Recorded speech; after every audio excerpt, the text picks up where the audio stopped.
बिस्मिल्लाहिर्रहमानिर्रहीम। High court के अहकामात की रोशनी में आज हमने इमरान खान साहब से मुलाकात करने के लिए पूरी कोशिश की। रात से लगे हुए थे। रात से जो जेल के अहकाम हैं उनसे हम राब्ता कर रहे थे कि हमारी मुलाकात करवाई जाए, जो कि कानूनी तौर पर हमारा हक है।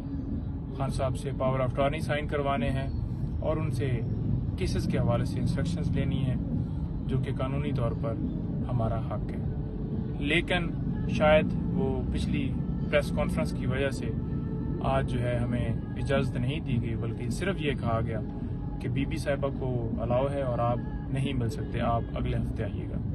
तो हमारी तरफ से किसी तरह से ना कोई मजम्मत की गई है, सिंपली हमने रिक्वेस्ट की है और पुरसुकून तरीके से आप देख रहे हैं कि बिल्कुल खैरियत से वापस जा रहे हैं और कोई ऐसी वहाँ पे लड़ाई या कोई हाथापाई नहीं हुई। जैसा कि कल वो एक FIR जो है दर्ज की गई थी, हमारे जो दूसरे दो मोअज़्ज़ज़ शेर अफजल मरवत साहब और बैरिस्टर उमैर न्याज़ी साहब आए थे और उन्होंने कोशिश की और बाद में जो है वो ये कहा गया कि इन्होंने आके लड़ाई की है और उनके ऊपर FIR जो है दर्ज कर दी कि इन्होंने मजम्मत की। हालांकि वो बिल्कुल ठीक थे, कोई उनकी वर्दियां जो हैं वो नहीं फटी हुई थी, क्योंकि अगर लड़ाई होती तो डेफिनेटली पुलिस इतनी ज़्यादा तादाद में होती है तो दो बंदे अगर आगे से कोई मजम्मत करते हैं तो इनके भी तो कुछ कपड़ों के ऊपर कुछ होना था।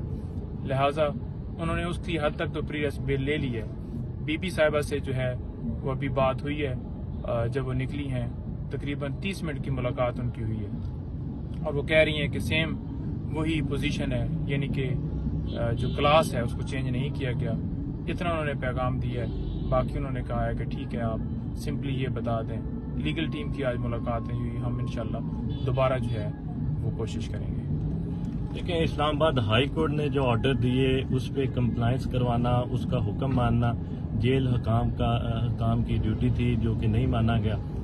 इस बाबत हम कल इस्लामाबाद हाई कोर्ट से रजू करेंगे और जेल हकाम के खिलाफ तौहीन अदालत की कार्रवाई करवाएंगे। देखें, इमरान खान साहब से लीगल टीम की मुलाकात ना करवाना, तो ये बहुत सारा हमें शक होने लगता है कि जो जैसा इमरान खान साहब के साथ जेल में गैर इंसानी सलूक किया जा रहा है, किस तरह उनको एक सेल में रखा जा रहा है कि शायद उस तरह के सेल में दहशत गर्दों को भी नहीं रखा जाता। तो ये साबिक वज़ीर आज़म है, 27 साल उन्होंने इस मुल्क के लिए, रूल ऑफ लॉ के लिए जो उन्होंने कुर्बानियाँ दी हैं। तो ये सोचना चाहिए अदालतों को भी कि किस तरह उनके अहकामात को हवा में उड़ा दिए जाते हैं।